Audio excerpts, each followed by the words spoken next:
Come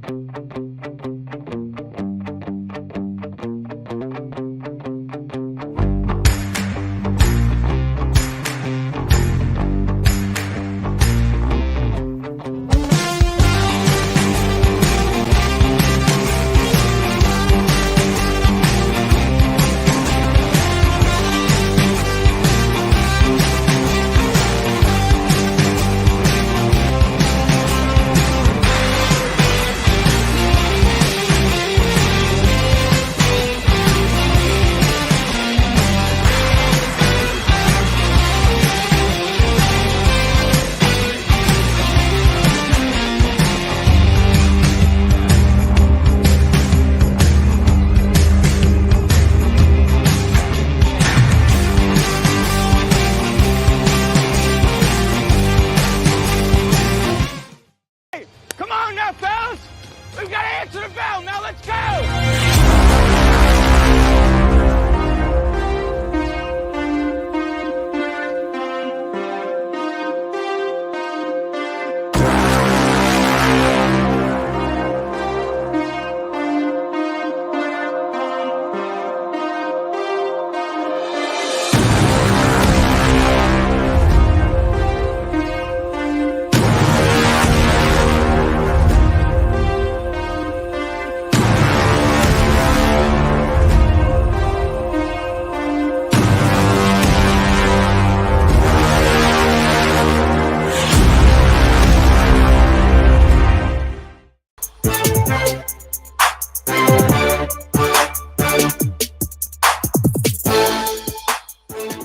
Welcome into Main Street Sports Today, presented by Mid-Tennessee Bone and Joint. It is Friday, December 9th, and we are ready for a weekend, kind of slow weekend, relatively anyway, without college football, but it is a weekend full of sports, and we are getting ready for it, geared up and ready to go. My co-host, Mo Patton, hanging out with you on the right-hand side of your screen. What's up, Mo? Hey. A-B. BC. Happening. So, man, it's a pretty good day. Pretty good day.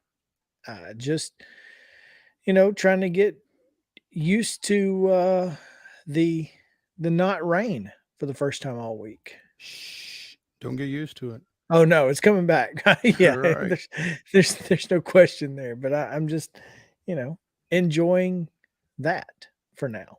But yeah, what a great show! And you got away from the rain, and you didn't even have to move to Eastern Washington to do it. I did not. Yesterday. That's right. All I did was just wait it out. There you go. That's the way to do it. So, got a great show, man. So looking forward to this. As you saw on the title card there, we've got Nashville Sound Senior VP Doug SCOPEL going to join us. They got the Sounds received a pretty big award recently, and we want to talk to him about that and what kind of went into them getting such an honor and what this season was like for them. Obviously a great year on the field, but also off the field, obviously. And then we'll also talk to Matt Brown, extra points, about the future of college football, and with some apparently semi-breaking news coming from Pete Thamel today. The future of college football may look drastically different at the FBS level. So we'll get into that as well. Remember, Mo, when we were talking about the ASUN had to be ticked off because of all the folks who are moving up? They just said, screw it, we'll go with you. So the ASUN and WAC could be finding themselves in the FBS in the near future. I don't know. We'll talk about it a little bit later. Looking forward to this one, man. What I'm not looking forward to is trying to read all of these scores and schedules, though, Mo. Comes with it does. I mean, this is what we signed up for, isn't it? There we go. We said we'd do it, so we do. And by the way, apparently I'm anonymous cheetah today. Ooh, cheetah. Yeah. I like it. Go figure. I like anonymous cheetah.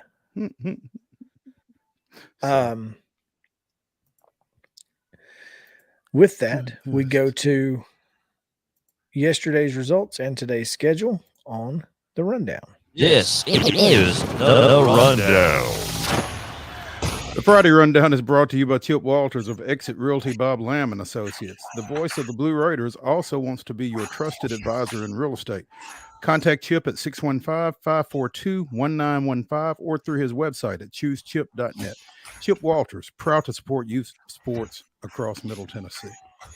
Girls basketball action last night. Cheatham County down Greenbrier 60-38. It was East Hickman 89, Mount Pleasant 14. East Robertson 45-41 winners over White House.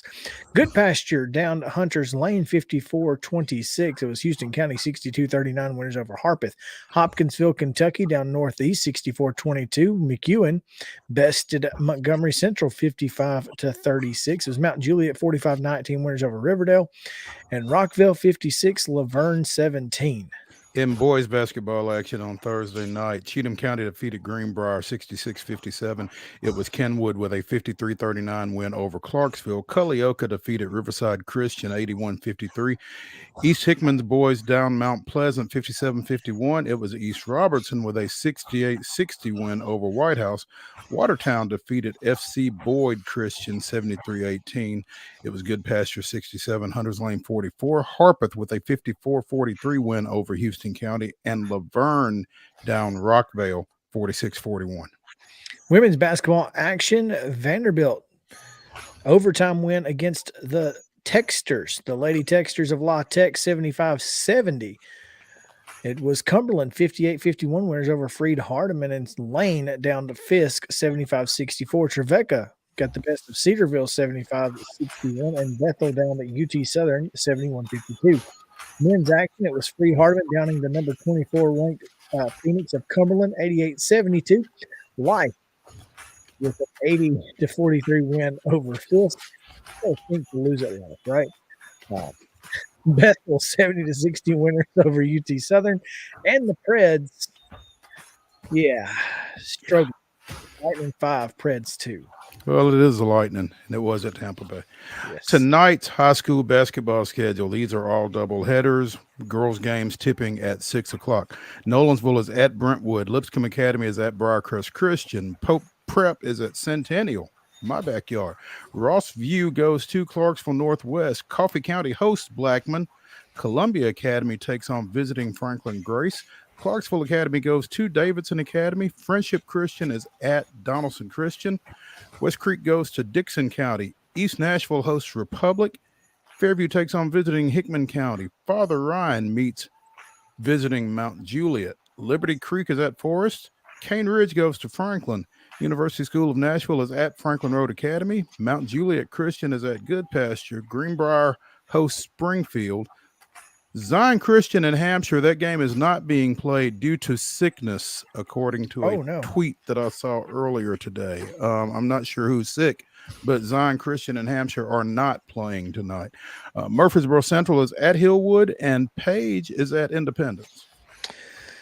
Joe Burns hosting Trousdale County. Pearl Collin goes to Kip, Nashville. Columbia Central's at Laverne, and Lawrence County will host Athens of Alabama. Gallatin goes to Lebanon. Glen Cliff's at Maplewood. Marshall County takes on Giles County in Lewisburg. It's Antioch at Martin Luther King.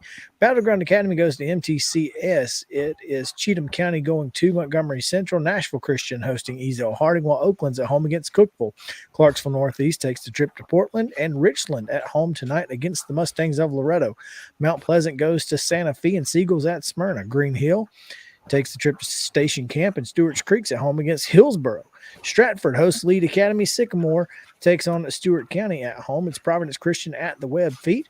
White House Heritage at Westmoreland, and Hendersonville is at Wilson Central. Tomorrow, I don't know if all of this is, I think it is. Yes, these are all double headers.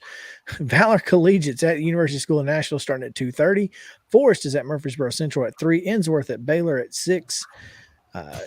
Dyer County is at Clarksville Northwest at 6. The rest of these 6 p.m. starts. Father Ryan hosting Franklin Road Academy. Madison Academy of Alabama will be hosting Grace Christian of Franklin. Watertown goes to Trousdale County, and West Creek's at home against South Warren of Kentucky. Girls games only tonight. 5:30, Tennessee Heat is at Harpeth Hall. 6:30, Hamilton Heights is at Clarksville Christian. Tomorrow, still girls games only. Lipscomb Academy is plays South Fulton at 10. Not sure where that is. Chattanooga Girls Prep is at Brentwood Academy. That's a 1 o'clock start. Also at 1, Clarksville Christian is at Trinity Christian. At 2, East Hamilton is at Stewart's Creek. 2:30, McKenzie hosts Middle Tennessee Christian.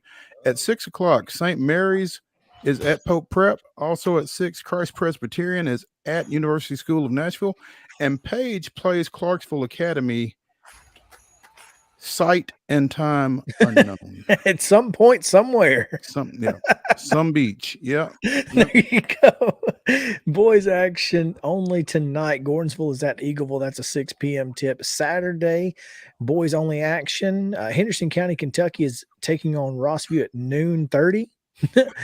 McCauley is at NBA at 1:30. Craigmont against Lipscomb Academy at 2. I think the Henderson County, Rossview, Lipscomb Academy, Craigmont, I think those are at CPA. I also think that McCracken County, Kentucky, and Pope Prep are also at CPA in a separate gymnasium. This is Valor Collegiate and University School Nashville. That is not tomorrow. And FACS takes on Lebanon. That is at Bartlett. We do know that. That's a 9:20 tip, Mo. Goodness gracious, get your nap in. Hey, women's basketball action this weekend. Today at 5:30, Pearl River plays Columbia State's women. That game is at Columbia Central, by the way. Also at 5:30 today, Volunteer State's women are at Cumberland taking on the Lady Phoenix Junior Varsity. Saturday, women's basketball action. Middle Tennessee State is at Memphis. That's a 2 o'clock start on ESPN Plus. At 1 o'clock, Bethel is at Cumberland. Freed Hardeman is at UT Southern, and Ursuline is at Trevecca. Also on Saturday, Ball State is at Northeast Mississippi. That's a 2 o'clock start. And women's basketball on Sunday, Stetson is at Tennessee State. That's a noon tip on ESPN Plus. And at 1, Wright State is at the University of Tennessee. That's on SEC Network Plus. In men's basketball action tonight, Grambling will be at Memorial as they take on Vanderbilt, 6 p.m. It's a SEC Network game. Lipscomb heads down to Normal, Alabama to take on the Bulldogs of Alabama A&M. It's a 7 o'clock tip. Saturday action at 3 p.m. Bethel will be at Cumberland, and UT Southern hosts Freed Hardeman. At 4 o'clock, Middle Tennessee State will be at the Curb for a tilt with the Bruins of Belmont. That can be seen on ESPN Plus. And junior college action on Saturday, Vol State will be at Northeast Mississippi following that girls game. And on Sunday, Tennessee State hosts Lipscomb at 2:30. You can see it on ESPN Plus. And at 3:30, it's Maryland against Tennessee, and that is in New Jersey. It is a 3:30 Central tip on FS1. From the professional ranks tonight, the Detroit Pistons are at the Memphis Grizzlies. That's a 7 o'clock tip on Bally Sports Southeast. Saturday on Bally Sports South at 12:30 p.m., the Ottawa Senators are at Bridgestone Arena against the Nashville Predators. And Sunday, 12 noon, Nissan Stadium, the 7-5 Tennessee Titans try to snap a 2-game skid against the Jacksonville Jaguars. Again, that's a noon kick on CBS, and that is your rundown.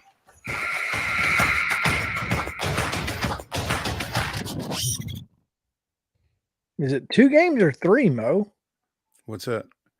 Skid. Chiefs, Bengals, and that's right. Yeah. Well, holy crap. Yeah. It made it way worse than it was. No, they had the Broncos in between there. Yeah. Okay. Let's I was like, I forgot the Broncos game because well, I try to put that one out of my mind. Well, let's not forget it because it's their last win. Exactly. So it is just a 2-game skid. Okay. I completely forgot the Broncos even existed. You're not the only one. Some folks wish they could. Yeah. I got a feeling. But yeah, so no, it is 3. No. We beat the Broncos and the Packers back-to-back weeks.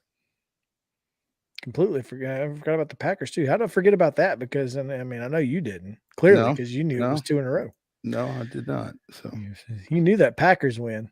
I know a little something. Mm-hmm. Top story today, Mo. Couple of things. One, speaking of NFL, just before we got a couple of Middle Tennessee connections. Last night, Van Jefferson with the game winner. That was sweet. That was a heck of a throw by Baker Mayfield. I just happened to actually be watching that game. The throw to get him across midfield was really good. And that then, catch by Skoronski, or however Yeah. you pronounce that kid's name, that was top shelf. That was impressive. Yeah. So, and then Van Jefferson with that game winner. You got to love it when your Middle Tennessee connection comes through. Absolutely. Yeah. And The ex-Ravenwood star. And speaking of Middle Tennessee connections, Father Ryan graduate, former Brentwood assistant, heading to Colorado to hang out with Coach Prime. Yeah, Corey Phillips, who in the last couple of years has really been a rising star in the college recruiting ranks, is joining forces with Coach Prime out in Boulder. He spent the past year as LSU's associate director of player personnel. Before that, he was doing the same thing basically at NC State. Got back into college coaching in the mid 2010s, getting with Derek Mason at Vanderbilt in 2016, but again, played at Ryan, played at Austin P, was an all OVC defensive back, and coached on the high school level around here. Brentwood, again, was his last spot before he went to Vanderbilt, and has been on the rise ever since. So Coach Prime putting together quite the staff out there. Reached into the SWAC and grabbed Mississippi Valley's head coach. As we mentioned earlier this week, got the head coach from Kent State, Sean Lewis. Is that his name, Chris? To be his offensive coordinator? Yeah, I don't know if it was at Kent State.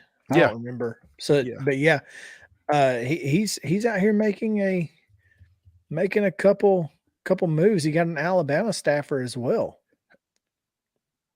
Yeah, as his DC. Yes. So that's it's pretty impressive. It really is. And I think it speaks well for Dion that he has the contacts to be able to put together that kind of staff. I mean, again, pulling head coaches to come and be assistants. And also, there's a little self-awareness there to my way of thinking. I absolutely think so. I think that is a huge, huge part. When you are smart enough to say, okay, I got to surround myself with a lot of really good guys, and he's done it. So well done there. I will say this, just a couple of things, and I don't want to get too deep into Dion because we've done that plenty. But in his introductory speech to the team, which the quarterback that's has already announced he's transferring. I can't remember, but he's a former pro quarterback's son. I thought that was interesting. But he comes in and tells them that they can't wear hoodies or hats. And they got two things. One, he was wearing a hat when he said it. Two. Okay, so what I said about self-awareness, I'll take it back. Two, he probably just forgot. Who knows? No hoodies. It's Colorado, man. Yeah. Maybe he meant no hoods. Like, don't have your hoods from your hoodie on top of your head. But I thought that was interesting. I was like, well, now I will say this. This ain't Jackson, Mississippi, bro. No, it's not. But what I will say is, as a parent, it's easier to turn a no into a yes than it is to turn a yes into a no. And perhaps some of the stuff that Dion is coming in iron fisting right now gets a little bit more relaxed as things go. Sure. So, but I just thought that was interesting. And and looking forward to seeing what happens, man. I'm looking forward to seeing what happens at Jackson State. A buddy of mine posted today that he would like to see former quarterback Robert Kent maybe get a shot, but Kent's been selling houses for the last couple of years, so I don't know. Has he? Yeah, Well, he and his may wife not want to have been get into doing that then. Yeah, he may be making plenty of money selling houses, but he did quote on Facebook and say, "Let's go." So I guess he's open to the idea. Well, I remember Robert Kent from when he played quarterback at Jackson State, and he did a number on TSU in the Southern Heritage. So if he can bring that to the coaching ranks, let's go, as they would say. So Well, yeah. He was a great quarterback in the indoor leagues for a long, long time, about 15 years. So there you go. All right, let's take a break. Doug Scopel waiting. We will talk a little Nashville Sounds right after this on Main Street Sports Day, presented by Mid-Tennessee Bone and Joint. Y'all stick around.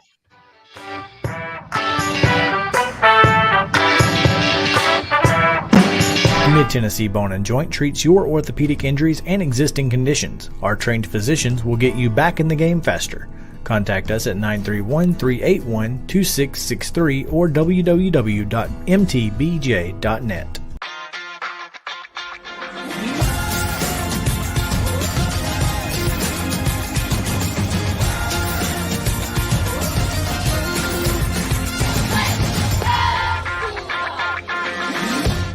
Hey folks, while we take a quick break from the show, I want to tell you about our friends over at Custom Stone Handlers in downtown Columbia. Ed Rich and his team at Custom Stone Handlers believe in leadership.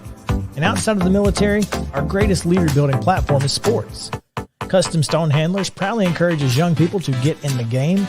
You can contact them today at 931-490-4990 or visit CustomStonehandlers.com. Jones & Lang Sporting Goods here in Columbia has been outfitting teams, officials, and anybody else from T-ball to college for 50-plus years. Be sure and check them out at 931-388-8060 or online at jonesandlang.com. Jones & Lang Sporting Goods, the look of a winner. Zion Christian Academy, ZionEagles.org or 931-388-5731. You can schedule your appointment. Go tour their campus. It is beautiful over there, and you're definitely going to want to see it. Again, it's ZionEagles.org. Give them a call, 931-388-5731, and schedule your tour today.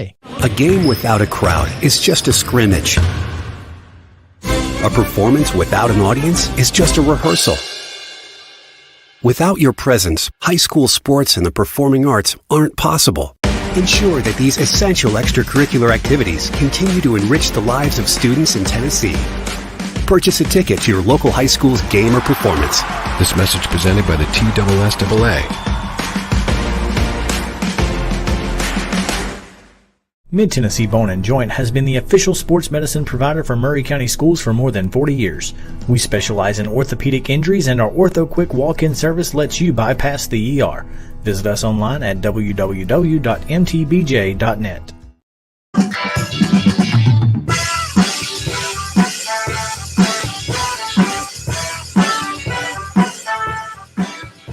Welcome back in. Had to make sure that I had my sound stuff on for this segment, Mo. And I didn't want to pull another Tennessee. Yeah. I'm glad you took care of that off the air. That's good. Everybody appreciates that. Yes, they do. Well, welcome back in. Main Street Sports Day is presented by Mid-Tennessee Bone and Joint. We are very honored to have Nashville Sounds Senior Vice President Doug Scopel with us. Doug, how are you, man? Good afternoon. Thank you guys for having me. I'll tell you what, I appreciate you putting that headshot of me up there from a couple of yeyears ago. I had some hair on my head. Yeah. If I could just glue that back up here, I think that'd be wonderful. But, I love that. You're excused, Doug. We're not even going to worry about that, man. How was Vegas? Man, I'm sorry, you weren't in Vegas. You were in San Diego. Yeah, man. Well, it's always a good time of year to get together with industry colleagues and share, information and networking. But obviously this year we came back, which is why I'm on here. We came back with this little bad boy. Pretty cool little award for Organization of the Year, which, they don't tell us ahead of time we're going to get that. So we were all shocked to get that. Man, just really, really proud and honored. And we can talk a little bit more about that. But yeah, that was the start of the trip, and it made for a great week.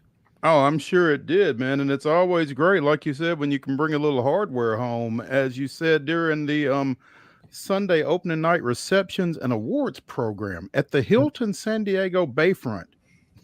The Yep. Sounds were recognized as Minor League Baseball Organization of the Year, first time in the franchise's 45-year history. So, obviously, as you said, a great honor. Doug, what exactly goes into consideration for said award?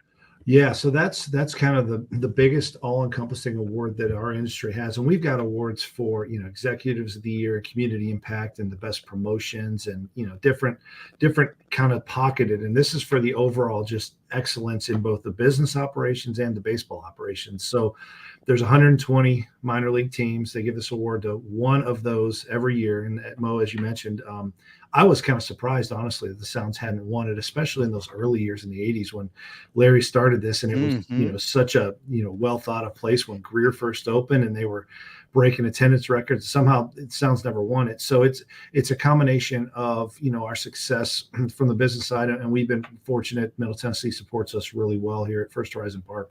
We've led the minors in attendance the last 2 years, but there's also, every part of our operation, whether it's how we market the team, what promotions we do, cleanliness of the ballpark, how we deal with the visiting players, coaches, umpires, all those things factor in. I'm not sure how they come to the decision who wins, but we take great pride. This is truly a team award. I mean, there was, Adam, our GM, accepted the award out there, and there were 5 or 6 of us there in person, but we've got during the season, our staff's between 50 and 60 people, and every single person here owns, rightfully so, a piece of that award because of everything that we put in from a time and passion and a whole bunch of other adjectives to make the experience at our ballpark the excellent environment that it is night in and night out. And I've not spent a lot of time around a lot of minor league franchises, but I did at one time spend an extensive amount of time around this one, and I do know the dedication that staff brings to what they do on a day-to-day basis. And as you said, it doesn't help that the Sounds were the only minor league team to win more than 90 games this year, finishing up 91-58. But just the work that you guys put in and the long hours and the constant smiles, and you mentioned how you deal with visiting teams and that kind of thing. I can't imagine anybody coming away from an encounter with that staff there and not feeling good about it. So this is a well-earned honor, and like you said, I'm shocked that they hadn't won it before either, but certainly well deserved. Yeah, well, thank you very much. And yeah, Maurice, like you said, I've been fortunate to work with you, for 20 plus years. And so you've seen, even going back to Greer, and, we tried to do the best we could at that place. And then when you get to this place and you just try to set the bar higher for all the other teams in the industry, we all compete with each other and try to steal ideas and try to, one up everyone, so to speak. But at the end of the day, it's all about making sure that those that come out have a great time, because without the fans and people buying our shirts like you've got on there, thank you for having that. We try to make an impact on whoever it is that comes into our building. Well, 555,576 of us came. Yep. that's not a lot of bad impact. number. Yeah, and two of the biggest crowds in First Horizon Park history came this past season. 12,409 on July 16th, and okay, hang on a minute. 12, where was the other 12,140? Yep. A month later against, of course, Gwinnett. Of course, Gwinnett Braves, man, they draw people in. We didn't play the Braves forever, and we've had them fortunately the last couple of years. And man, the Braves fans come out. Us included, Mo. Yeah, exactly. I think the last few games that we've been to were probably against Gwinnett. So yeah. Mo, you mentioned how I was sorry to jump in the week in San Diego, the winter meetings, and obviously we get this award, which is obviously very prideful to get. But at the same time, whether we got this award or not, members of our staff get, because of our success, in different areas, we get the opportunity to speak on boards. And our vice president of ticketing, Taylor Fisher, was one of the panelists on a breakout session, well attended. It was standing room only. I was in the room to support them on just how to sell tickets and different strategies coming post pandemic and how teams have been successful. So, people in the industry are recognizing all facets of our operation and wanting to kind of learn more about what makes our experience so special. And there's a great article on the website at NashvilleSounds.com discussing this award and everything that took place at First Horizon Park this season. Jersey auctions, promotions, recognizing Nashville native and Hall of Famer Turkey Stearns, and again the winning 91-58 this season as the Milwaukee Brewers AAA affiliate, despite all of the movement on that roster over the course of the season. Yeah, and that's right. Rick Sweet, our manager, won International League Manager of the Year, and that's more about. We're certainly proud of the on-field success. This particular award that we won, our team could have had a flipped record. We could have been, 58-90 or whatever the inverse is, and we could still win this award because it really, the on the field is important because we're baseball, but when they look at this, they're presenting it to more of the business side of the equation than the on-field side. But you're right, Mo. It was stars aligned. It was just a great year all around for the Sounds last year. Winning doesn't hurt attendance most of the time. It does not. I mean, when folks understand, hey, we can go watch guys that are playing, really high-level baseball, and we know that at some point half this team is going to make its way to Milwaukee. So let's go see them while we can. And that's something I've always loved about minor league baseball. And the fact that you guys have built such an all-inclusive event, because in Nashville, if you don't have an event around your event, you probably don't have the original event. And you guys have done such a good job of incorporating, music and the bandbox and, so many other great things around the baseball game that people enjoy being at your ballpark. And that's the biggest thing you can do in Nashville because you have a ton of competition all around this city. We do. And yeah, it comes back to those words, fan experience. Our staff says it all the time, but that's really what it's about. I mean, baseball's our backbone, but the days of folks coming in and sitting in their seat for 9 innings and keeping score. I mean, we have some fans that do that, but most don't. They're wanting to do all those other things you just mentioned. And for us, it's, 75 home games a year. That's 75 different unique opportunities. Yeah, we do fireworks shows like every Friday, but there are some things we do like one-off, like the Turkey Stearns event that Mo mentioned, or, a bobblehead giveaway, or a, whatever, promotion we find. And that's our challenge every year that our staff is going through this year, is figuring out what worked, what didn't work, what can we try for next year to make the experience unique, so that if you come back multiple times in a year or year over year, there's something new at the ballpark. We're thinking about capital improvements, different promotions that we can do to extend the fun and keep it fresh. That's our challenge, but we embrace that because it's part of the fun of what we get to do this time of year. But one of the biggest questions I get from friends is, what do you do in the off season? Like, do you have another job? Because they think we just work the baseball games from April through September. And this time, yeah, that's a big part of our job, obviously. But this 6 months, which we're in right now, is that planning and budgeting and really putting our thinking caps on and getting all that stuff ready to go, so that when we open our gates and well, most years, March this year, we can let the fun happen. So this time of year, I really love for those reasons. Doug SCOPEL, Senior Vice President of the Nashville Sounds, joining us here on Main Street Sports Today, presented by Mid-Tennessee Bone and Joint. And Doug, you talk about trying to stay out in front of this community with so much going on. It's not just the Nashville Sounds. It's, you guys have hosted Vanderbilt, I think Vandy and Belmont, Vandy and Lipscomb and Belmont, different things like that, just trying to get people into First Horizon Ballpark. And yeah, I would imagine, again, in this community, that's a big challenge because there is so much going on, trying to stay, relevant and trying to stay visible in this landscape.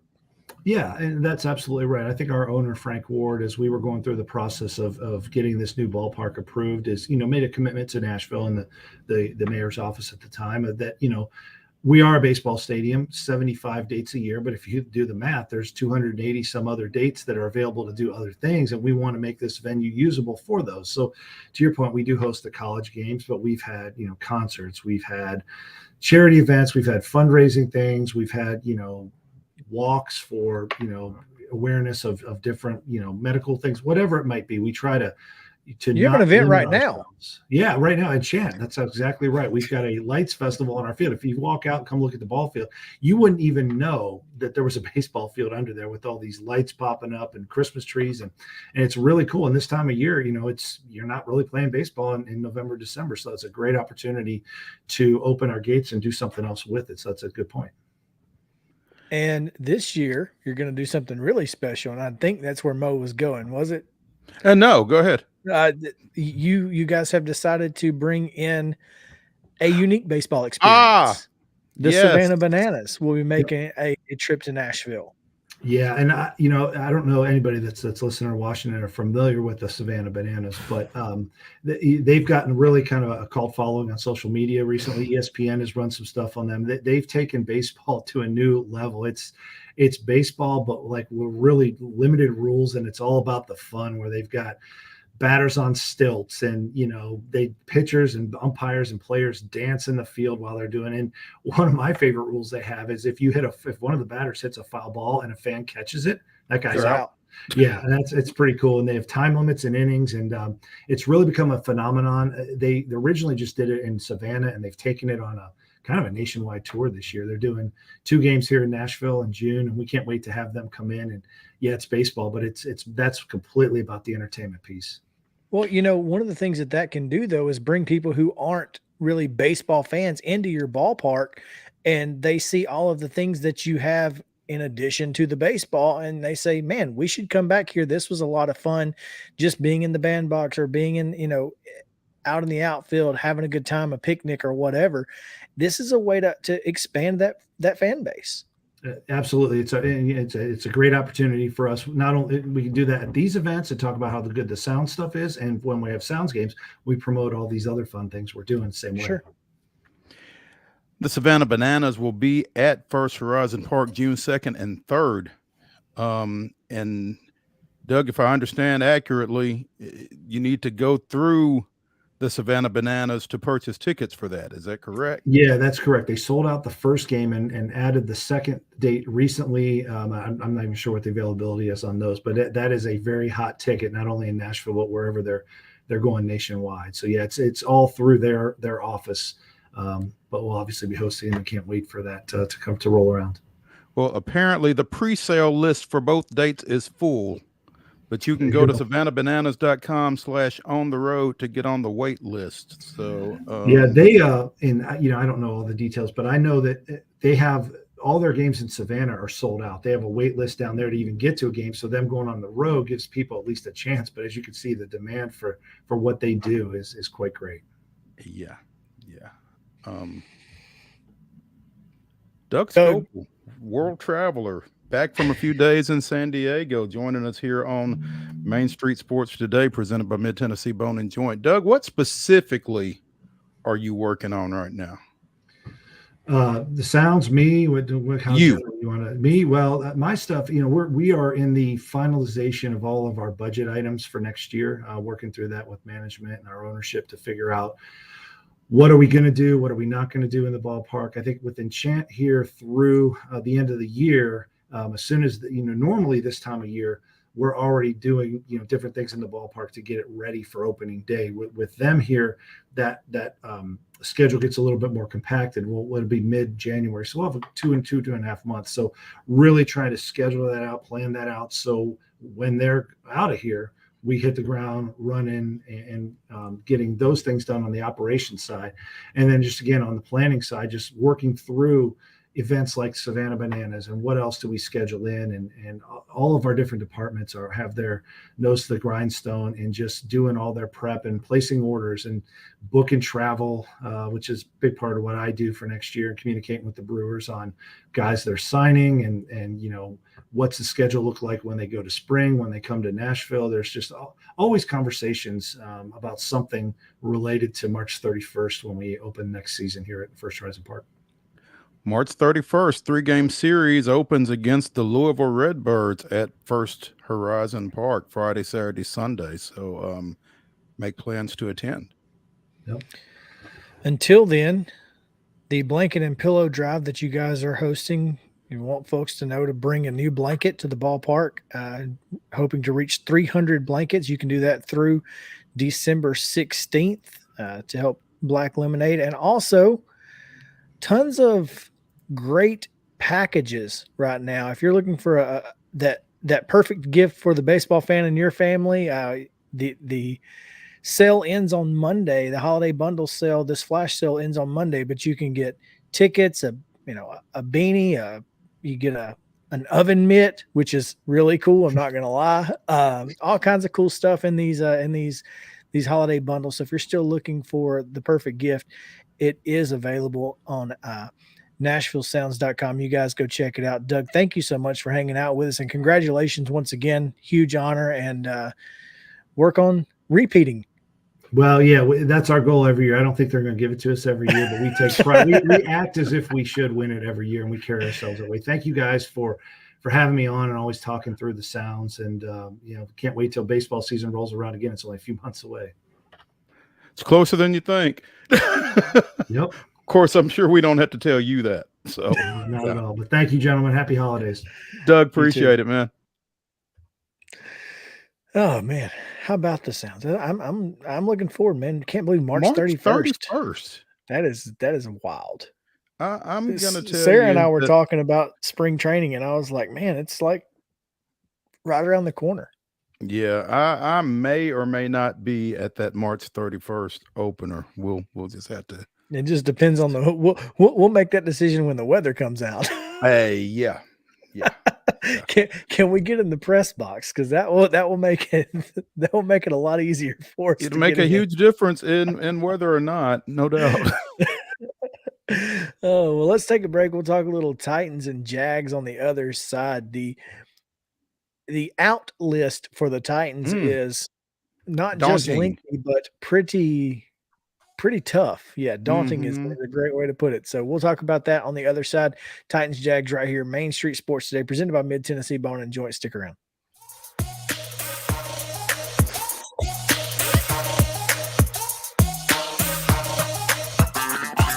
This is Chris Yao with Main Street Sports Today. Every show, Mo Patton and I welcome friends from all across the sports landscape, from high school coaches and reporters to national, college, and pro sports personalities. You never know who might stop by for a chat. AP Tennessee sports editor, 3-time Tennessee Sports Writer of the Year 2020 TSWA Hall of Famer. She covers the Titans, the Predators, the Grizzlies, college football, and hoops. Please make welcome Teresa Walker. Former University of Tennessee, former Team USA Olympian, ex-Cy Young Award winner, R.A. Dickey. R.A., did I miss anything? Man, that was sweet. Yeah, I need to listen to that before I go to bed every night. That was nice. Has 5 sports Emmys. That's not bad for the other guy in Wham, Ryan McGee. Other guy in Wham married the best looking girl, Bananarama, so other guy in Wham had a pretty good life. From preps to pros, we're taking on the sports topics you care about. Tune in across Main Street Media social platforms at 2 p.m. or on demand on your podcast distribution platform of choice.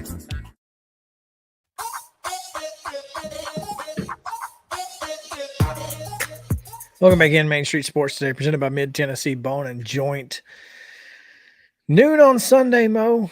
The Titans take on the Jaguars of Jacksonville, where a win would almost, it would literally be as sure of a sure thing as you could get to winning the AFC South, short of winning the AFC South. Mm-hmm. It would basically make your magic number against the Colts 1, whether they lose or you win. And it's a huge game. Unfortunately for the Titans, they're going to have to do it with some of their most important pieces. As has been the case for pretty much most of the past 2 2 seasons. years, yeah. Yeah. A tweet from Jim Wyatt earlier today: rule out on Sunday for the Titans. Defensive lineman Danico Autry, wide receiver Traylon Burks, cornerback Christian Fulton, linebacker David Long Jr., cornerback Trey Avery, wide receiver CJ Board. Let me ask you, Chris, which of those is the most significant? David Long. I mean, kind of the way he's been playing this last little bit, I would have thought he or Burks. Burks is definitely a problem. Obviously, you need a wide receiver threat, and they don't have one outside of him, especially, you take CJ Board off the table. That means Robert Woods probably has to catch kicks, and it really screws up a whole lot unless Racey McMath is back. Now, I don't see Racey McMath on the injury list, so that leads me to believe that he could be on the team. And if he is back, that gives you somebody that maybe you just run on a couple of go routes and throw something up, or if nothing else, they've got to honor his speed. Yeah. So maybe that opens something up for you if that is the case. So, but Burks and Long in particular, and then Christian Fulton on the back end that has been hit or miss all year anyway. So cornerbacks have just been a problem in this entire state. Can't get one to save our lives anywhere. And you're right. Yeah, I mean, you've got to hope that McCreary and as much as you hate to say it, you've got to hope McCreary can lock up their number one guy, whomever that is. Now, the Jaguars don't exactly have, a lot of weapons, but I can tell you this: Trevor Lawrence has played really, really well despite them losing. And the thing is, with him playing well, he's developing some confidence. And that's not what you want against us right now, when he's probably sitting there going, this is a beatable team. We can win this game. Mm-hmm. And with the patchwork secondary and a patchwork pass rush, I understand why they would feel that way. And there's nothing that the Titans really present that makes you say it's not a winnable game for Jacksonville. I think the Titans find a way to win it because that's what they've done so often under, Mike Vrabel. But there's no reason for Jacksonville to come in here thinking anything other than, we can win this game. And I mean, people say that every week because, it's the National Football League. And as Mike Vrabel would say, it's hard to win a game in the NFL. But this one feels particularly winnable for Jacksonville, I would think. Big Jeff's still questionable, which is not ideal. Taylor Tart also questionable. Where's Bud Dupree? Bud Dupree is not on the list, so therefore you assume that means he's going to play. Now, he's not been how long he plays. He's not been particularly, important when he has played.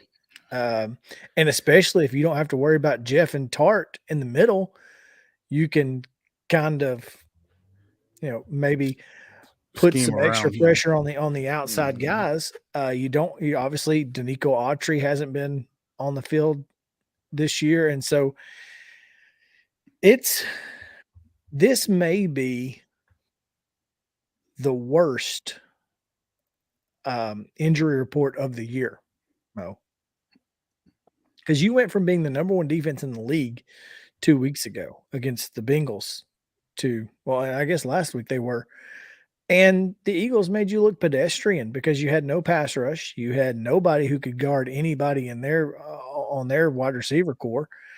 And you got to win with this defense. You have to win this game with defense unless Derrick Henry goes for 200 plus, which is not outside of the realm of possibility. It's not outside of the realm of possibility because he does love to run against Jacksonville. But at the same time, with the offensive line play that we've gotten here of late, that doesn't make it as much of a cinch either. Now, Trevor Lawrence is questionable. Who's their number 2? He was out of practice on Wednesday and Thursday and limited yesterday. Now, CJ Beathard, there's always the Nashville connection, right? CJ Beathard comes in here and wins the game against the Titans, and you just go, okay, great. You just throw your hands up. What are you going to do? I mean, the stories write themselves, just like we were talking earlier in the week about the Music City Bowl and Destin Wade. There it is right there. Lawrence doesn't play. CJ comes in, lights up his childhood team.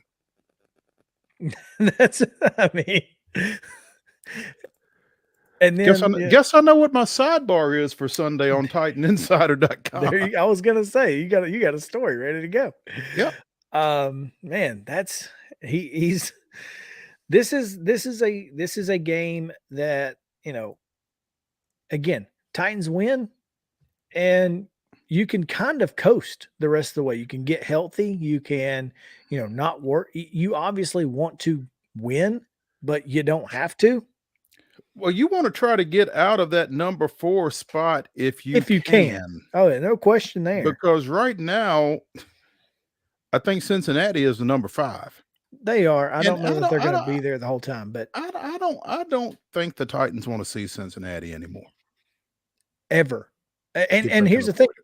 Dadgum could have, should have beat them last, 2 weeks ago. Mm-hmm. So, whatever that means. Now, is Cincinnati going to be the 5? I don't think so. I think they're going to end up being the 3 with Baltimore. Unless the Titans are the 3. But you certainly don't want to see Baltimore either. And if you're the 4, then you're going to see the 1 in the second round, and you would really prefer not to do that. Not to go to Buffalo or Kansas again. City. So that's not what you want to see. So you obviously want to find a way to get into the 3 hole, but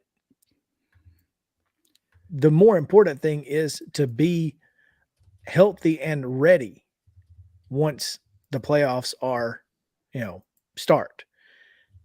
That's the most important thing.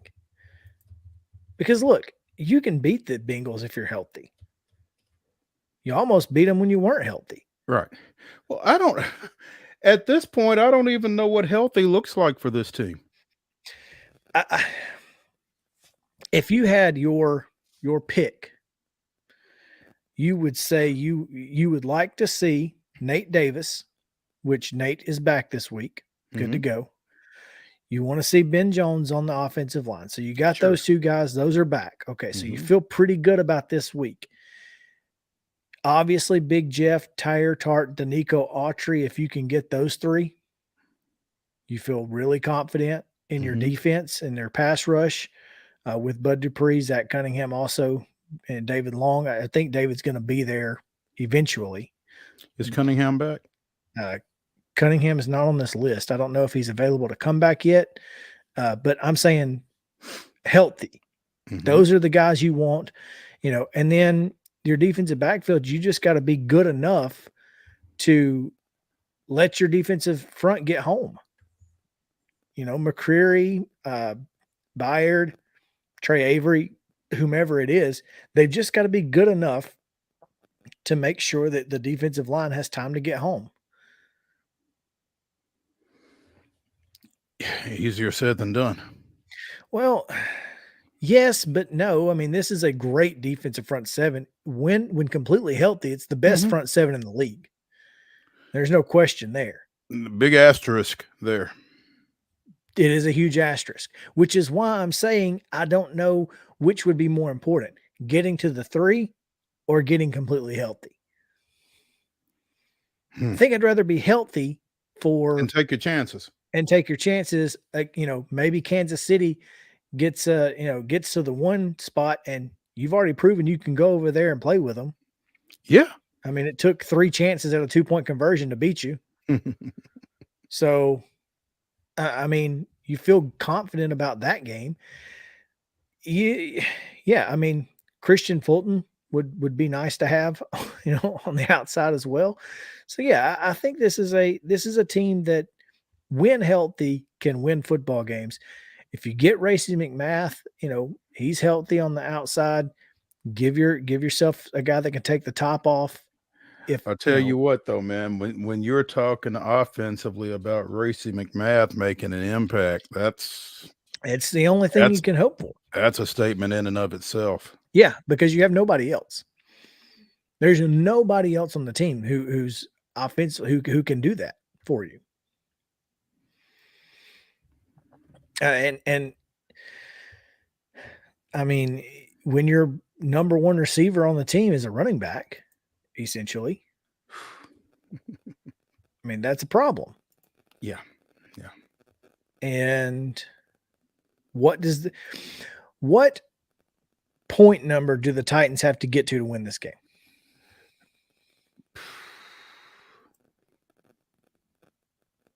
$21. You think they can win with 21? I think so, because I don't know that Jacksonville can score. I mean, we just talked about how banged up this defense is. Who knows? Maybe they can. But if Trevor Lawrence doesn't play, and certainly I don't want to besmirch the backup quarterback since he has local ties, but I mean, he's a backup quarterback for a reason. And I think, even optimally speaking, with Trevor Lawrence in there, Jacksonville doesn't necessarily blow you away. I'm trying to look up Jacksonville's schedule and see what kind of offensive production they've had. They lost, they beat Baltimore 28-27 in their last game. But before that, they scored. That last touchdown was still. Wait a minute, that wasn't their last game. Their last game was a 40-14 loss this past weekend to Detroit. Let me repeat that. Their last game was a 40-14 loss to Detroit this past weekend. Yeah, to Detroit. But and I don't know if that's the game Lawrence went out in or what, but I don't know if that had something to do with it. Mm-hmm.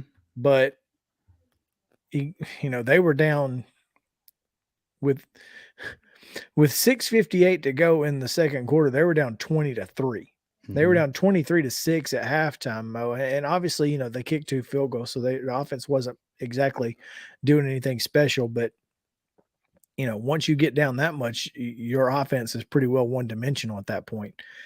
Prior to that Ravens win, they lost at Kansas City 27-17. They beat the Raiders, which after what you saw last night is no great big deal, but they beat the Raiders 27-20.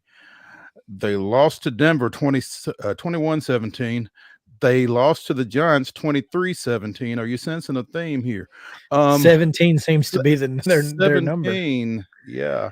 Yeah, 21 would probably get you a win. If they score more than 21, they're going to win, apparently. Sounds like, yeah. Until you go back to the Colts game, mm-hmm. where they lost 34-27. Yeah, if they get to that 21 point mark, you're in trouble. You've got some problems. Yeah. So figure it out. There you go.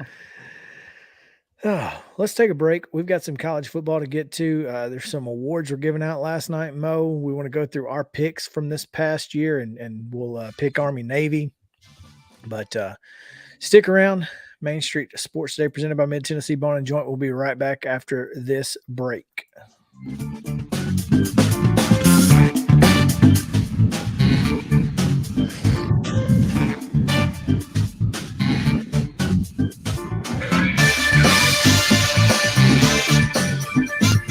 Mid-Tennessee Bone & Joint treats your orthopedic injuries and existing conditions. Our trained physicians will get you back in the game faster. Contact us at 931-381-2663 or www.mtbj.net.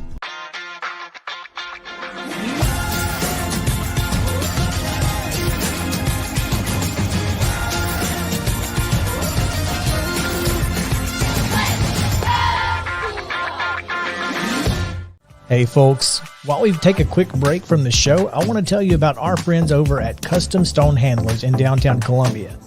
Ed Rich and his team at Custom Stone Handlers believe in leadership. And outside of the military, our greatest leader building platform is sports.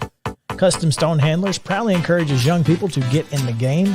You can contact them today at 931-490-4990 or visit CustomStonehandlers.com. Jones & Lang Sporting Goods here in Columbia has been outfitting teams, officials, and anybody else from T-ball to college for 50 plus years. Be sure and check them out at 931-388-8060 or online at jonesandlang.com. Jones & Lang Sporting Goods, the look of a winner. Zion Christian Academy, ZionEagles.org or 931-388-5731. You can schedule your appointment. Go tour their campus. It is beautiful over there, and you're definitely going to want to see it. Again, it's ZionEagles.org. Give them a call, 931-388-5731, and schedule your tour today. Are you an enthusiastic sports fan? Want to have fun and get in on the action? Heck yes, that'd be awesome. Have great attention to detail? Want to stay active? Definitely. Want to give back to the student athletes in your community? Obviously, yes. Then you'd make an excellent high school sports official. We need more officials in Tennessee. Because with no high school officials, there are no high school sports. Sign up today at highschoolofficials.com. Mid-Tennessee Bone & Joint has been the official sports medicine provider for Murray County Schools for more than 40 years. We specialize in orthopedic injuries, and our Ortho Quick walk-in service lets you bypass the ER. Visit us online at www.mtbj.net.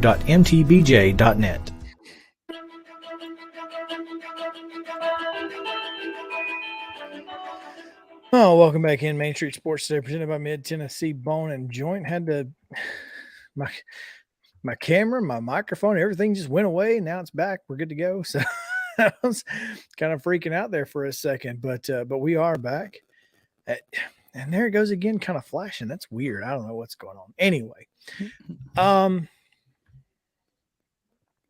let's see. Couple of things. Number one, we have a Bolitnikoff winner from... There it is again. From the University of Tennessee. And that is Jalen Hyatt. How surprised are we?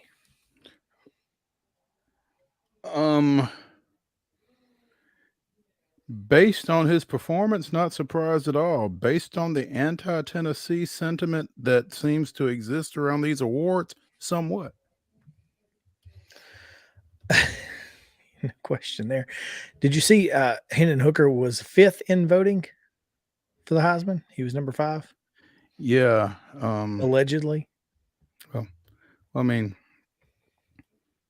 if he wasn't one of the top 4, then that's where he should have been. No, I mean, why he wasn't one of the top 4 kind of eludes me. But, anyway. I'm with you. No. He was, in fact, though, voted SEC's Offensive Player of the Year. Meanwhile, another offensive player from the SEC is in New York for the Heisman. Mm-hmm. Mm-hmm. Yeah, so you figure that out. Not me. I can't tell you. I couldn't tell you. I don't know. Nope. It is frustrating, but I'm pretty shocked to see him win this award over Marvin Harrison Jr. I really thought that, Harrison was going to be the winner of this award because of the one anti-SEC bias, but two, I mean, his team's in the college football playoff and Tennessee isn't. Now, I think the numbers, when you put them down next to each other, were so dominantly in Hyatt's favor that I think it would have been really, really tough to explain, even tougher to explain than Hendon Hooker not being in New York this weekend, for, Harrison to have won. Oh, yeah, absolutely. I mean, to me, it didn't make any sense, but, we've seen it. That's all. We've seen things that don't make sense. We've seen a lot of it that don't make sense. So, Yeah. anyway, just wanted to throw that out there. CJ Stroud is, I'm sorry, not CJ Stroud. Caleb Williams is the Maxwell winner. And the last 6 years, the Maxwell winner has won the Heisman Trophy. So,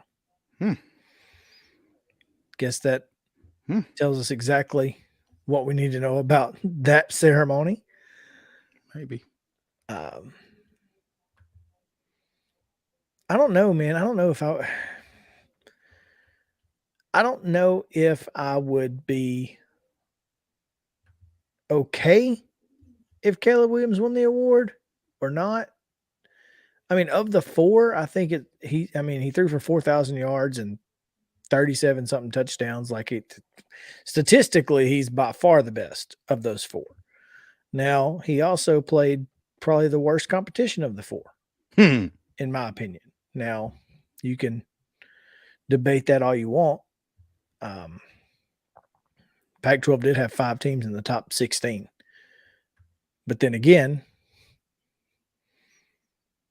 how good were those teams that they were beating? I don't know. I don't know. I feel like between that and CJ Stroud's lack of competition, Stetson Bennett winning it would not hurt my feelings of those At this four. point, it wouldn't. It really wouldn't bother me at this point because I feel like the Heisman Trophy winner is probably 3 hours east, to be honest. So if he's not going to win it, I don't really care. But I mean, of the 4 folks that they invited, Stetson Bennett is not significantly worse than any of the other 3. I think he's coaching he's quarterbacking the defending and the favorite to win the 2nd straight national championship. I mean, I guess that means something to some folks. One could deduce. No. Yeah. How did we do in our pick'ems?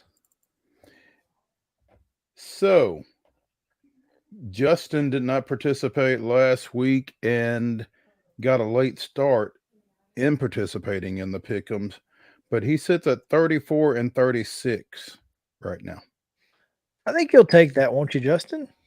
Yeah, as long as I can get back to 500, we'll be all right. Well, you got one. Well, I don't know if you can. I mean, with the bowls, sure. Yeah. Oh, yeah. Yeah, we got bowls, so yeah, he's got a shot. Saying there's a chance. Time for a draft pick next year. Yeah. Yao, after going 5-5 last weekend, you are 63-57. Hey, I'll take that. Against the spread, if you can go better than 500, you've had a pretty good year. Yeah. Somehow, I managed to go 5-5 last week to preserve a 1-game lead over you at 64-56. So how about that? How about? That's a good year. I'll take that. I mean, I definitely will, especially considering some of the games we were picking. Yeah, using the ESPN 10 sometimes lends itself to you got to figure some random things out. Yeah, you're kind of getting out over your skis a little bit in some spots. I mean, Montana State. Yeah, Toledo, Ohio, Coastal, and Troy. Maybe should have had a little bit better feel for some of those than I did anyway. But I do think it kind of makes you, if you care about trying to figure it out, it does make you pay a little bit more attention to the rest of college football than just the SEC and the Big Ten and those type things. So I get it. The system was 70-65. 70-65. Yeah, there was an extra week in there for the system. That's not bad. Well, I mean, there was one week we didn't pick, I think. Right. There was an extra Chandler week. had something to do with that. Yes. Yeah.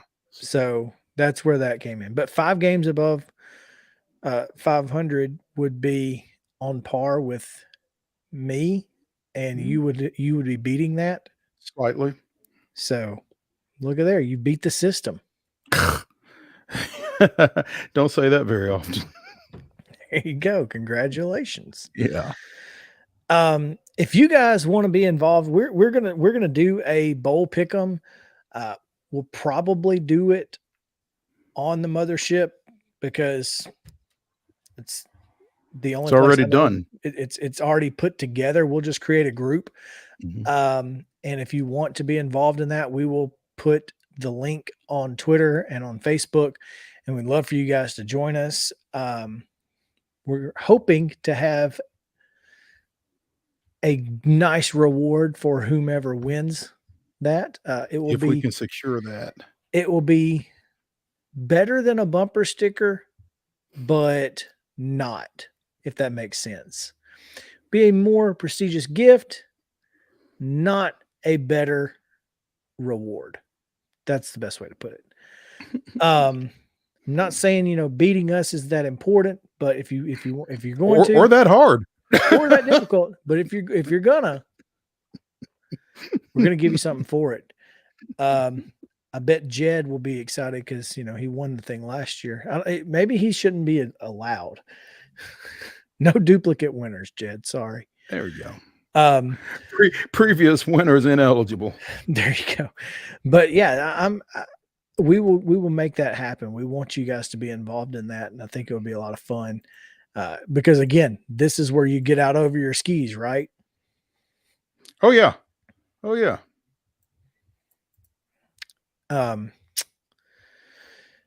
So real quick, before we get to Matt Brown, who will join us here in just about 5 minutes, we talked about the ASUN and what would they do if Austin Peay decides to move up? Kennesaw State's already doing that. Jacksonville State's part of the Conference USA. Sam Houston out of the WAC moving to Conference USA. Well, the Atlantic Sun and the WAC just said, screw it. We will create a 10-member football-only conference with intentions of becoming the 11th FBS conference, according to Pete Thamel of ESPN. Those schools would be Stephen F. Austin, Abilene Christian, Utah Tech, Southern Utah, Tarleton State out of the WAC, Austin Peay, Eastern Kentucky, Central Arkansas, and North Alabama from the ASUN, and then UT Rio Grande Valley, which recently announced it's starting a program, would join in 2025 as the league's 10th member. That Utah Tech UTRGV game is going to be riveting. I mean, Eastern Kentucky going to Utah Tech or Southern Utah? Because you'd have to make at least 2 trips, right? To the other side. You got to. That's going to be tough. Make now, it work. The positive is your FBS, which means you're going to when the new super conferences start. I think a lot of these FCS teams or FCS games are going to go by the wayside. And so, so they got to play somebody at the FBS level. So you're in position to cash those checks. Correct. And those checks are a little bit higher because you're FBS. But at some point, though, the Power Fives, well, I mean, are they going to get tired of subsidizing those folks? I don't think so. I think they see them as a necessity to the way major college football works. So they're going to play the Power Fives are going to play those folks instead of playing the Ohio U's and the Buffaloes and the. Some of them will. Yeah. The Southern teams will, the Western teams will. Just so long as you're not in the state of Alabama, in the case of the University of Alabama. I mean, UNA is not going to go to Tuscaloosa. You can throw that out the window. But yeah, I mean, this is a good idea for them. I think we can ask the guy who would know in about 2 minutes. But I think this is a good idea for them. So I'm looking at this because, Austin Peay, Eastern Kentucky just moved to the ASUN. they kind of got caught up in this, like out of nowhere. I don't know that either of these teams were really looking for this move, and now it's kind of, we got to go or else, because the OVC is not going to take us back. What are we going to do? And UNA just well, moved I don't up even from know if they D2. want to come back. Well, they probably don't, but I mean, they don't really have a choice at this point. Yeah. And so UNA just moved up from D2. So now they've got, they've got to make a move. And are they ready? I don't know that UNA is ready to be D1 FBS. Kidding me? So I don't think. This is going to be interesting, to say the least. But I like it. I like the idea. Good for them. You kind of got to make lemonade when you get lemons, and Jacksonville State, Kennesaw State certainly gave them lemons by moving up to the FBS. So we'll see. Should be interesting. As for the college football playoff, Thamel says there have been no discussions on how that would eventually work for FCS teams moving up. But apparently, before an institution may apply for reclassification, the institution must receive a bona fide invitation for membership from an FBS conference or a conference that previously met the definition of an FBS conference, which is the WAC. The WAC. So that's how they get away with this. Well, there you go. The wacky whack. Can't wait for them to play Whack Wednesdays. Should be fun. Hopefully it won't be whack. Hopefully it will. Pac-12 after dark, same thing. So let's take a short break. When we come back, Matt Brown is standing by and awaiting. We will talk with him about the future of college football. What did he learn this week? On Main Street Sports Today, presented by Mid-Tennessee Bone & Joint. Stick around. Walmart Supply Chain is hiring in Lebanon. Earn up to $22.25 an hour when you join our new fulfillment center. Enjoy competitive pay and premium perks, including 100% paid college tuition, 401k match, flexible schedules, a free Walmart Plus membership that includes discounts, and free Paramount Plus, paid time off, and so much more. Fulfilling work starts right here. Text JOIN to 240-240. That's JOIN 240-240 to apply now. Mid-Tennessee Bone & Joint treats your orthopedic injuries and existing conditions. Our trained physicians will get you back in the game faster. Contact us at 931-381-2663 or www.mtbj.net.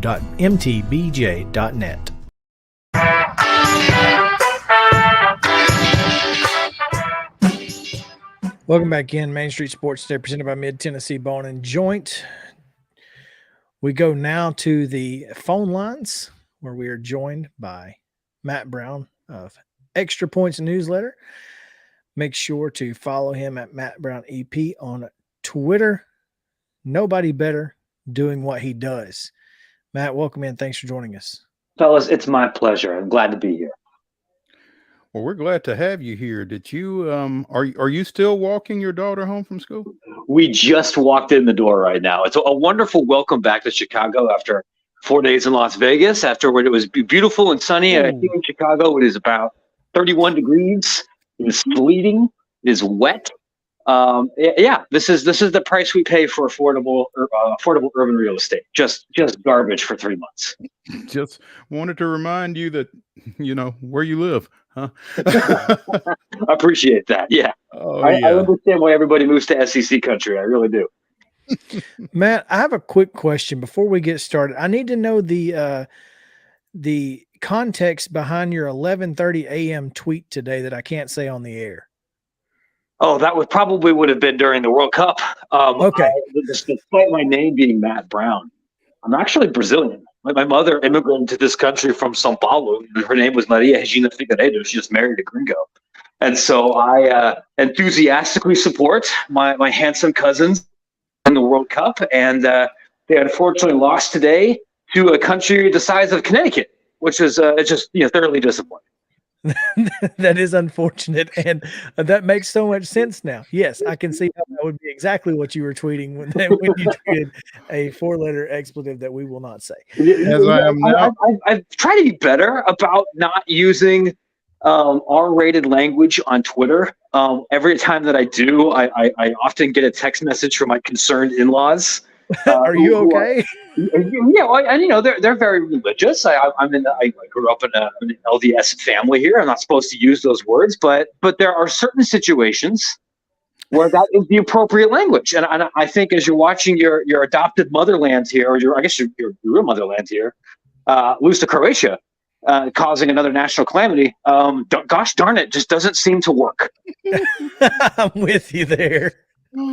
Well, as Braves fans, we have certainly been where you were a few hours ago, and I did have to go back, obviously, to @MattBrownEP to figure out exactly which tweet Chris was referring to, and I figured it out pretty quickly. I'm just making sure. I thought it might have been about the announcement that the ASUN and WAC are coming to the FBS, and he was like, "Great, now I got to do all this work." I don't think that would have evoked quite the same reaction. No, and fellas, I will be honest. I wasn't thrilled to see that this morning. My original plan was to take today off, and I will say this, like that, quickly on that plan. This is not something that is coming completely out of the blue. I reported on these conversations happening, not just between the WAC and the ASUN, but in the beginning with the Southland Conference too, way back in May. I think it's important to reiterate here for if you're listening and you saw this, like, oh great, now Austin Peay is going to FBS and we're moving everybody up. There's a lot of pretty significant hurdles that have to happen here. Most significantly, it's technically not allowed under current NCAA bylaws. And there's no indication that the college football playoff is going to share any of this money. That might not be a deal breaker for P. It might not be a deal breaker for Abilene Christian or for Tarleton State. It very well may be a deal breaker for some of the smaller schools in that league right now who have athletic department budgets of around $15 million. I will just say this is a very bold move. I wrote about it a couple hours ago here, but it is definitely not a done deal yet. That's good to know. The fact that it's illegal is got to be a little bit of a sticking point, doesn't it? You would think. So the way this was explained, I mean, illegal is such a funny word to use here, right? Like as if the FBI or like the Highway Patrol is going to come and arrest Central Arkansas for trying to play at the FBS level. The way the bylaws are situated right now, and this might be a good kind of dropping off point into talking about Vegas, is that there's a moratorium on creating a new football only conference. At the FBS level, we haven't created a new league since the Mountain West, which almost 20 years ago. A lot of things have clearly changed since then. And so there are concerns about, okay, what happens with the college football playoff money? What happens with bowls? What happens with schedules? How we divvy up all of this revenue? It isn't to say that can't be fixed. The way that one athletic director involved kind of pitched this to me over the summer, saying, like, we're talking about it, and this is more of a maybe we ask for forgiveness rather than for permission, and we just do it, and we can figure out stuff on the back end. I don't know whether that will necessarily work right now, but there's this. They're gonna give it their best shot. Well, we certainly wanted to talk about the future of college football. Atlantic Sun WAC wasn't exactly where we were going, but hey, when in Rome, here we are. And you did say you just got back from Las Vegas. While you were out there, a lot of college football playoff discussions were held, a lot of talk about the future of college football. What was the biggest takeaway from those meetings in Las Vegas for you?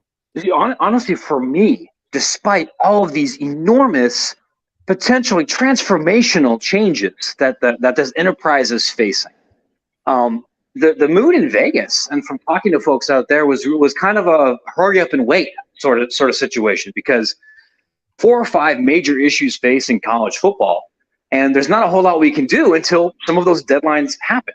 So we have the NCAA Transformation Committee, for example, which is supposed to help reimagine what it means to be a Division I institution, how the sport and this whole Division I is governed. Well, we've been talking about this for about a year, and I don't know a whole lot more now than I did last January when this committee was first kind of established. We know that the recommendations are going to be shared on January 12th. So there's not a whole lot that can be done until we know what that is. The NCAA is looking for a new president. We may have that new president that may be announced as early as this year. There's been some talk that it might happen before Christmas or in the next 14 days. But you can't really talk about brave new litigation efforts or ways that you want to rebrand or do things until you know who's going to be in charge. There's a bunch of questions about NIL and regulation, and that kind of depends on what happens in Congress. And, well, Congress is about to change. So I think we're kind of looking at a point here where everybody knows what we have now is not going to be what we have in 3 or 4 years. But we're waiting on kind of somebody else to do something before we can really begin to seriously talk about what that different thing is going to be. And that makes a lot of sense. I'm just, I'm curious if, where does it start and then start to trickle down for the FBS level? I mean, does it start at the college football playoff because that's where the money is? I think that's part of it. The nice thing about the college football playoff is that's really been the first entity to actually make and execute on a hard decision, I think, by saying, okay, we're going to expand. We're going to move to 12. We're going to start in 2024. We're going to sign a new contract in 2026. There are some big questions that are not answered. We don't know how the revenue is going to be split up post 2026. We don't know whether we're going to be playing multiple rounds on campus versus just one. I know a lot of fans want there to be multiple games on campus, and the ADs are kind of split. But we at least we know what this thing is going to happen. My suspicion here is that thinking about some of the big picture legislative and rule changing stuff, whether that's about NIL, whether that's about the recruiting calendar, whether that's about facilities and budget minimums in order to be a Division I school, I think a lot of that stuff's going to have to wait until we have a new president. And who that person is, I think, is a fascinating question because, one, this is a lousy job. And I think it's a job that's going to require more a political background than maybe it had before. So I would not be surprised if the next NCAA president isn't somebody that's a current university president, it isn't somebody from college athletics, might be a former U.S. Department of Education person, might be a former federal politician, maybe going the Ben Sasse route to go from senator of Nebraska to president of Florida. Wouldn't blow me away if a quasi-respected lawmaker decides to step into this role here too, because it's not just a sports gig anymore. It's really kind of a lobbying gig. Not only is it not just a sports gig, it's almost not a sports gig. Yeah, given how much money goes into this here, and I think how much more politicized higher education is, that becomes an explicitly political thing, but it's also a political thing insofar as you're trying to just get a bunch of people on the same page. And this has been, Greg Sankey talked about this a little bit in Vegas, and it's not really a big surprise. It's difficult to get moving in the same direction when there are so many different kinds of schools in the NCAA, even just within division, like FBS itself. Right. The idea that Ohio State and Ohio are playing the same sport is kind of ridiculous. And then Ohio and, Youngstown State or Wright State or some low major Ohio school are playing by different rules too, and trying to kind of marshal everybody in an even somewhat similar direction is a major challenge and will continue to be a major challenge. Now, Matt, when you got a chance to talk to some of the bigger names, like Greg Sankey, I want to know your thoughts on his men's soccer issue. No, I'm kidding. What, obviously we're in SEC country. What did you get from him that you thought was, most interesting about what the SEC means to college football going forward? Yeah, it's a good question. And they did ask him, hey, would you be interested in taking over the NCAA? You're one of the most powerful individual people within college athletics. And he made it very clear, I thought about it, but no, I'm not interested. And, some folks in this neck of the country would better get it. And it's in some ways, I think that's true. I don't think it's accurate to say that the SEC completely controls college football. but they have more influence in what Power 5 college football looks like and are going to be in a position where, their media deal post Texas and Oklahoma is going to be kind of close to what the full NCAA championship, deal looks like here. That's going to be very difficult to get to everyone else to agree to do something that Greg doesn't want to do. And they're, they have the fan bases, they have the money, and they have the internal political support to keep doing that. He's going to be a significant administrative force, not just in the transformation committee, but as Greg put it, the continuing transformation of the NCAA. The committee is going to wrap up on January 12th, but there's going to be other big administrative reforms, and Sankey and other Mississippi State presidents are going to be at the forefront of that. Matt Brown at Matt Brown EP, Extra Points newsletter. Make sure to go find it, extrapointsmb.com, and subscribe. It's worth every penny, I promise you. And the business of college football at this point, Matt, is just on another level. And I know that you have a gazillion things you've got to do, and I hate that we're up against our time here, but we definitely want to have you on again soon sometime, and would love to dive into more what you got out of Las Vegas. But if you do want more, you can go to extrapointsmb.com and go find it. Matt, thank you for taking time with us today, man. We appreciate you, and we will see you very soon. I appreciate it, fellas. Always happy to spend some time with you. All right. We're going to head out. It is the end of our show, the end of the week. We'll be back Monday, 2:00. Main Street Sports Today, presented by Mid-Tennessee Bone and Joint. Mo? Ladies and gentlemen, the weekend